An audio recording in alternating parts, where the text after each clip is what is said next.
de l'Assemblée nationale examine des projets de résolution visant à accorder des mécanismes et politiques spécifiques à Da Nang et Nghệ An. Dans le contexte où la demande des marchés augmente, les zones de culture de litchi s'efforcent d'assurer l'approvisionnement des fruits et légumes exportés. En combinant les méthodes de cuisine française et les recettes vietnamiennes, une Vietnamienne a subjugué de nombreux convives à New York.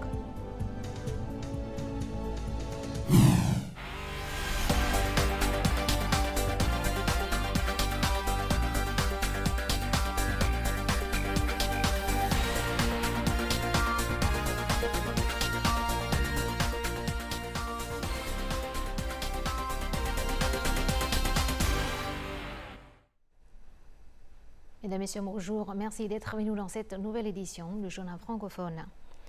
Les dirigeants des pays du monde continuent d'envoyer des télégrammes et des lettres de félicitations au président de la République To Lâm et au président de l'Assemblée nationale Trần Thanh Mẫn.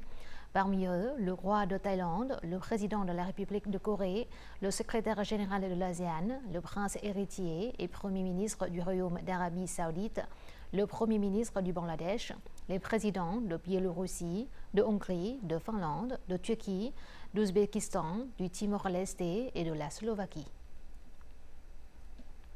Ce vendredi 31 mai à Hanoï, les députés ont examiné des projets de résolution visant à accorder des mécanismes et politiques spécifiques pour favoriser le développement de la ville de Da Nang et de la province de Nghệ An. Pour Da Nang, pas moins de 30 mesures sont proposées pour lever les coulées d'étranglement institutionnels et attirer les investissements. La ville pourrait ainsi lancer des appels d'offres pour sélectionner des investisseurs ou développer des partenariats publics-privés dans des domaines comme le sport, la culture ou les infrastructures commerciales. Concernant Nghệ An, la résolution prévoit 5 groupes de politiques préférentielles dans les finances publiques, la gestion urbaine, l'environnement, les investissements ou encore le développement de l'économie maritime. L'objectif est de mettre en valeur les spécificités culturelles et économiques de cette province du centre septentrional.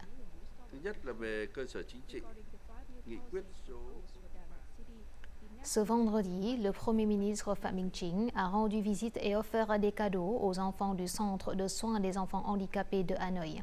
À la veille de la Journée internationale de l'enfance le 1er juin et du mois d'action pour les enfants, le mois de juin, Phạm Minh Chính a confirmé l'engagement du parti de l'État vietnamien à créer les meilleures conditions possibles à l'épanouissement complet des enfants, tout en soulignant que les enfants sont une source de bonheur pour chaque famille et l'avenir de la nation. Il a ajouté que prendre soin, éduquer et protéger les enfants est une question stratégique à long terme importante pour la préparation et l'amélioration des ressources humaines en vue de l'industrialisation, de la modernisation et de l'intégration internationale du pays. Il a également encouragé les collectivités locales à multiplier les modèles de coopération publique-privée pour améliorer les infrastructures destinées aux enfants en prêtant une attention particulière à ceux en situation difficile. Passons tout de suite à d'autres informations. C'est actuellement la principale saison de récolte de litchi dans les provinces du Nord. Cette année, en raison des conditions météo défavorables, le rendement de litchi a diminué de 30%. Dans le contexte où la demande des marchés d'importation augmente, les zones de culture de litchi doivent non seulement s'efforcer d'assurer l'approvisionnement, mais aussi maintenir la qualité des produits pour créer une dynamique pour l'année prochaine. Ces 10 hectares de litchi destinés à l'exportation entrent actuellement dans la saison de récolte. La production en 2023 était d'environ 150 tonnes, mais le rendement est en baisse cette année et devrait atteindre environ 120 tonnes. Nous exportons vers des marchés tels que les États-Unis, l'Australie, l'UE et le Japon. Cette année, nous avons exporté vers le marché britannique et avons trouvé cela prometteur. Hải Dương possède actuellement près de 9000 hectares de culture de litchi. La production de cette année est estimée à 45 000 tonnes, soit une baisse d'environ 20 000 tonnes par rapport à l'année dernière. 4 grandes entreprises de la province achètent et exportent actuellement des litchis en grande quantité. Selon elles, la production de litchi de cette année a diminué alors que des commandes ont augmenté. Cette année, les principaux marchés d'exportation sont le Japon, l'Australie, le Canada et les États-Unis. La demande du marché du Moyen-Orient a diminué en raison des mauvaises récoltes. Cependant, nous prévoyons d'exporter autant que l'année dernière, grâce à la croissance des marchés au Canada et aux États-Unis.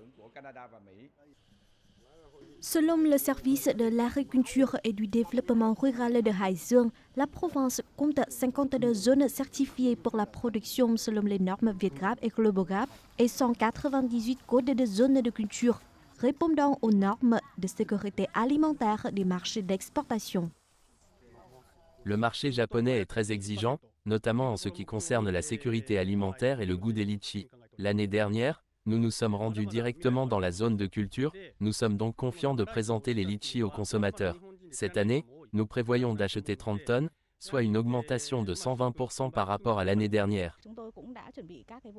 Toutes les zones de culture reçoivent des codes et sont envoyées vers d'autres pays pour enregistrement.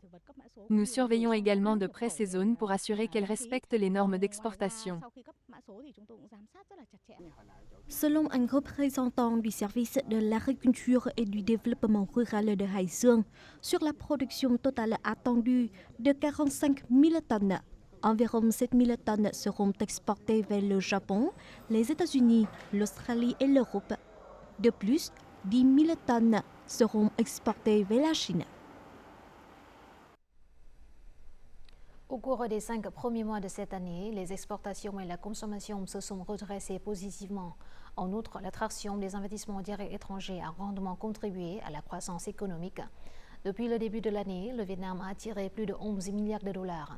Le montant d'IDE décaissé a atteint le niveau le plus élevé des 5 dernières années.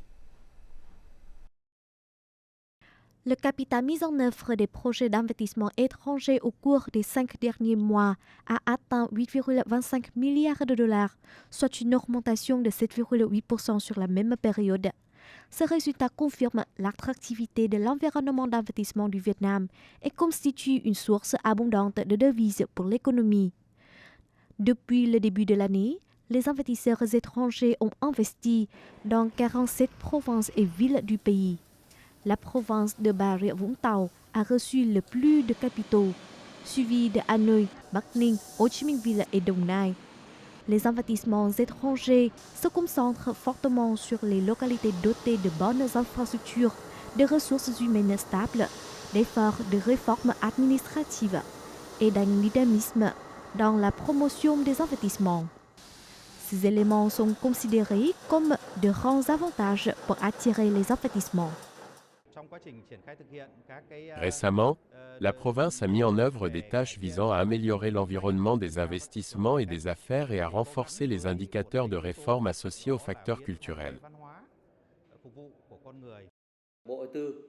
Nous avons conseillé le gouvernement et l'Assemblée nationale sur l'achèvement des plans directeurs nationaux, régionaux et locaux. Les localités préparent les conditions nécessaires pour attirer les investissements. Le travail de promotion des investissements est sélectif et ciblé. Parallèlement à cela, un groupe de travail spécialisé a été créé pour accompagner les grands projets. Notre journal continue avec les taux de change et l'indice de la bourse du Vietnam.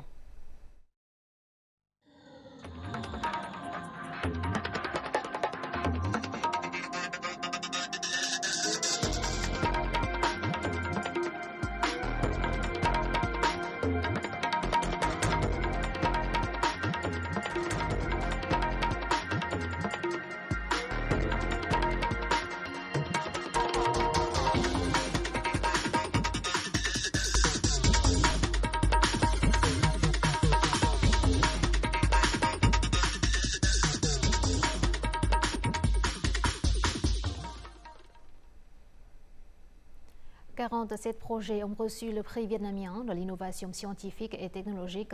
2 autres projets ont été récompensés par l'Organisation mondiale de la propriété intellectuelle, OMPI. La cérémonie de remise des prix s'est tenue jeudi soir à Hanoï. Le vice-premier ministre Trần Lưu Quang était présent et a remis les prix. Les 4 premiers projets lauréats concernaient l'automatisation, mécanique, la technologie des matériaux, la biologie, les économies d'énergie et l'utilisation des énergies renouvelables. Deux projets ont reçu des certificats de l'OMPI pour l'application de la technologie de broyage à sec ultra fin pour produire des briques et des carreaux de haute qualité, les économies d'énergie, la recherche technologique et la construction d'une usine pour produire une résine polyester sans dioxyde d'azote d'une capacité de 25 000 tonnes par an pour soutenir la production de pierres artificielles à base de quartz.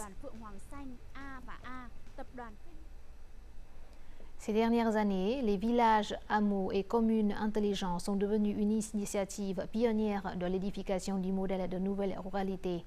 Dans le district de Dan Phuong à Hanoï, par exemple, l'intégration d'allées fleuries, de nouvelles maisons spacieuses et d'espaces verts luxuriants illustre la transformation apportée par le village intelligent. Découvrons dans le reportage suivant un projet pilote de village intelligent réussi. Les codes de QR sont devenus répandus dans ce village. L'homme a complété l'enregistrement de la naissance de son petit-fils en scannant un code de QR collé dans un site culturel communautaire. 10 points de ce type ont été installés dans le village pour améliorer le confort des résidents. Le processus est désormais rapide et efficace. Je n'ai plus besoin de passer trop de temps à me déplacer pour enregistrer les naissances et les décès comme auparavant. Les 4 villages de la commune de Sam Phuong sont des villages intelligents certifiés répondant aux critères d'infrastructure Internet, d'appareils intelligents, de gestion rurale intelligente, de connectivité sociale et de services ruraux. Les méthodes de paiement sans espèces sont courantes, même parmi les personnes âgées comme Ting. Je ne suis plus jeune, mais j'apprends vite. Avec l'aide de groupes technologiques communautaires, je me suis rapidement adapté aux nouvelles technologies. 36 groupes d'autogestion intelligents, chacun avec son propre groupe Zalo, fonctionnent efficacement et jouent un rôle crucial dans le succès des villages intelligents pilotes. Les informations sur les politiques et les lignes directrices parviennent rapidement aux résidents et leurs commentaires sont traités rapidement. Actuellement, près de 98% des foyers de Sam Phuong utilisent des appareils intelligents et des tablettes, et 100% des fonctionnaires communaux utilisent des applications intelligentes pour se connecter avec la communauté. Le succès du modèle pilote des villages intelligents aide les habitants et les coopératives à prospérer à l'ère numérique. Cette année, la série d'événements de la Semaine dorée du tourisme de Lemdong se déroulera du 31 mai au 6 juin, ouvrant la saison touristique estivale avec une série de promotions. À cette occasion, la plupart des hôtels et complexes touristiques participants ont réduit les prix des chambres et des services associés de 10 à 20%. Quelques stations balnéaires de la banlieue de Dalat offrent des réductions de 30 à 40%. De plus, les attractions touristiques des districts de Dalat, Lac Zung et Dong Zung proposent littéralement des entrées à prix réduits et même gratuites. Ayant pour thème Lemdong, le rendez-vous des fleurs et de la musique, la semaine dorée du tourisme de cette année présente pour la première fois 4 programmes tels que l'espace de thé traditionnel au milieu de Lemdong, ainsi que les spectacles et croisières nocturnes à Dalat.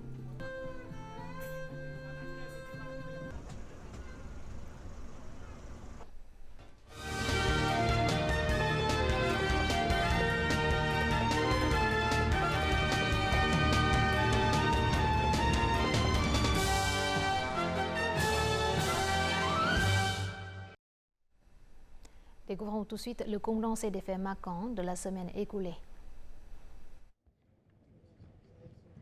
Le président Tolum a reçu le 30 mai à Hanoï des ambassadeurs et chargés d'affaires des pays de l'ASEAN et du Timor-Leste venus présenter leurs félicitations pour son élection à la tête de l'État vietnamien.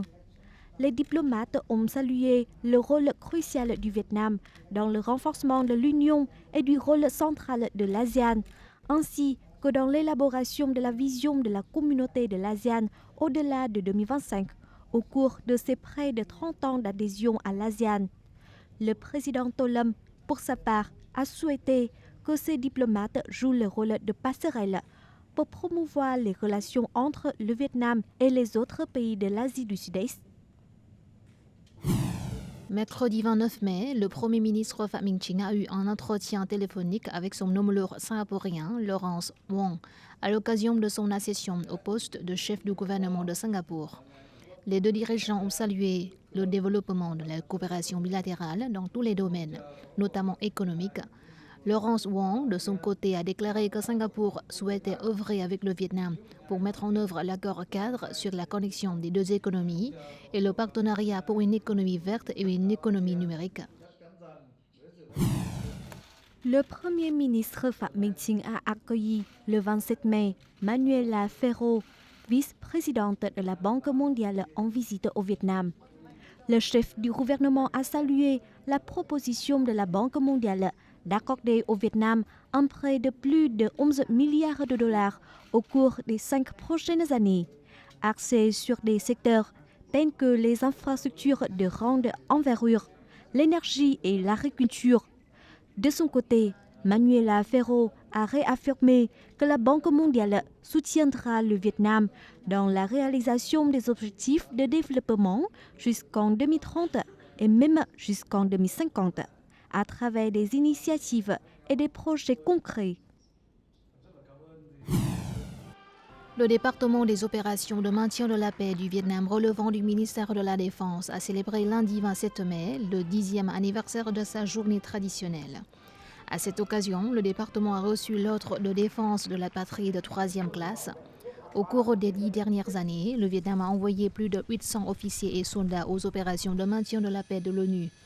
Les casques bleus vietnamiens ont contribué non seulement à protéger la patrie par des moyens pacifiques, mais aussi à promouvoir la position et le prestige du pays sur la scène internationale.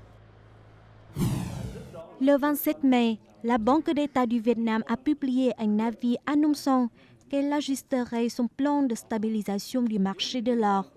Elle a interrompu ses ventes aux enchères de lingots d'or et introduira une nouvelle stratégie visant à stabiliser les prix de l'or dès le 3 juin. La Banque centrale a également annoncé son intention de mener des inspections des activités de commerce de l'or dans les banques commerciales.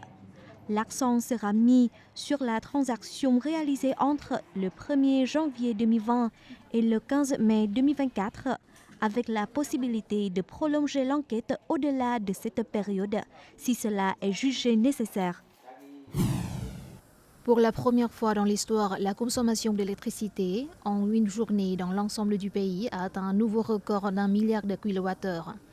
Cette donnée a été enregistrée le 28 mai par le Centre de régulation du système électrique national. Même si la région du Nord n'est pas encore au pic de chaleur, la consommation d'électricité a fortement augmenté.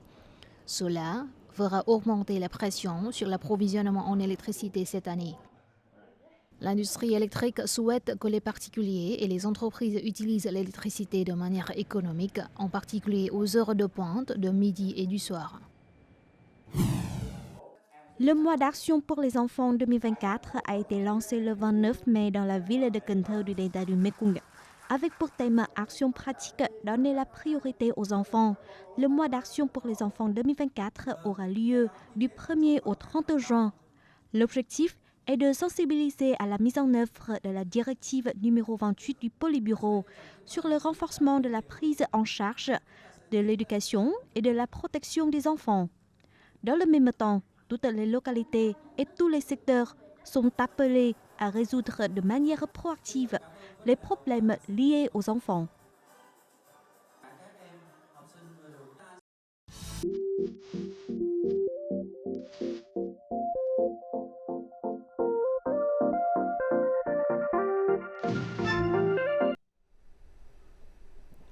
Voici le bánh xèo, un plat vietnamien qui a été élu par le New York Times comme l'un des 7 plats à ne pas manquer à New York. Ce plat est préparé par Helen Nguyen, propriétaire du restaurant Saigon Social à New York. En combinant les méthodes de cuisine française et les recettes vietnamiennes, Helen Nguyen a subjugué de nombreux convives internationaux venant à New York. Découvrons ensemble le parcours d'Helen Nguyen et ses efforts visant à faire connaître la cuisine vietnamienne au monde.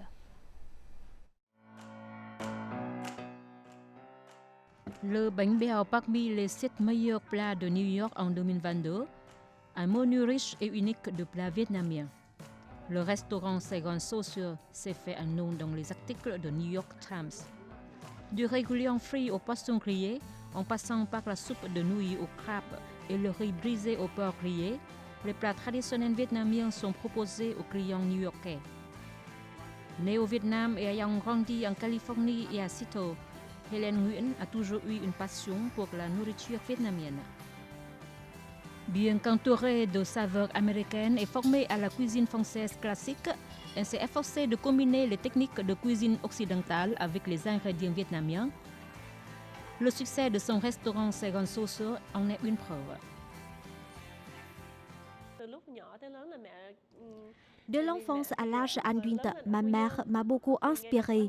Parce qu'elle a grandi à Quy Nhơn, nous mangions du poisson tous les jours et du poisson braisé avec de la viande. J'aimais beaucoup les plats préparés par ma mère. J'adorais aussi braiser du poisson. Ma mère n'avait aucune recette spécifique. Elle savait toujours comment assaisonner et cuire les plats selon ses propres goûts et expériences. J'ai donc appris de ma mère. Je cuisine sans suivre aucune recette. C'est juste comme ça, un peu de ceci, un peu de cela. Je mélange les assaisonnements jusqu'à ce que je sois satisfaite. Plus j'ai grandi, plus j'ai compris les difficultés que ma mère avait surmontées, ainsi que les expériences qu'elle avait vécues.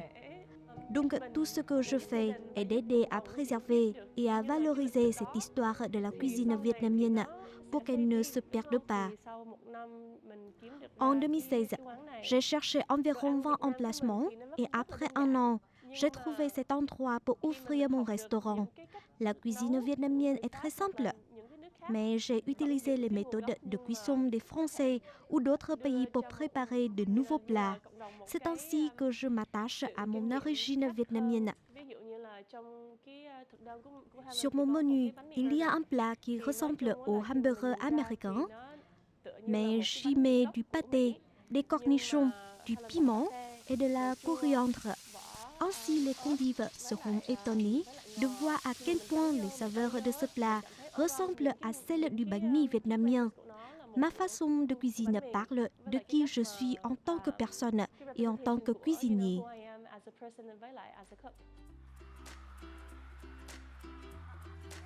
Saigon Sauce a été ouvert à peine 2 jours avant la distanciation sociale à New York en raison de la pandémie Covid-19. Hélène a dû se tourner vers la livraison à domicile, puis vers les repas hospitaliers et communautaires. Depuis, elle s'est associée à un groupe à but non lucratif pour servir des repas gratuits aux personnes âgées et déshéritées. En mars 2022, 2 ans après le projet, Hélène a rouvert Saigon Sauce, servant des plats typiquement vietnamiens avec un service sur place.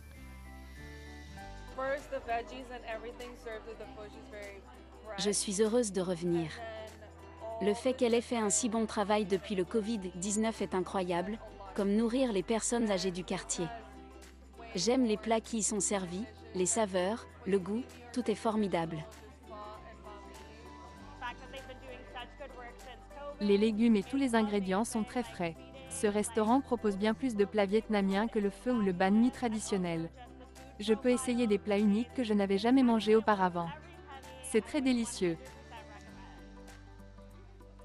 Avec son restaurant Saigon Sauce, Hélène Nguyen a contribué à faire connaître et à faire aimer la cuisine vietnamienne à davantage de convives internationaux.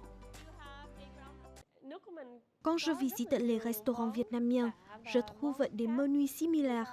Il y a toujours le pho, le bánh mì, la viande braisée, les nouilles hủ tiếu ou la soupe de nouilles épaisse. J'ai donc eu le besoin d'offrir une expérience différente avec la cuisine vietnamienne. Au cours des 2 premières années, j'étais très déterminée à ne jamais faire de pho.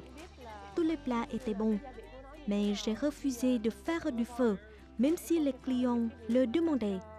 Je leur ai dit, il faut essayer quelque chose de différent. La cuisine vietnamienne ne se limite pas au pho. En diversifiant le menu de plats vietnamiens, j'ai essayé de créer une nouvelle expérience pour la communauté. Je suis contente de ce que j'ai pu faire. Et voici tout de suite les prévisions météo dans les principales villes du pays.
C'est la fin de notre journal francophone. Merci de votre attention.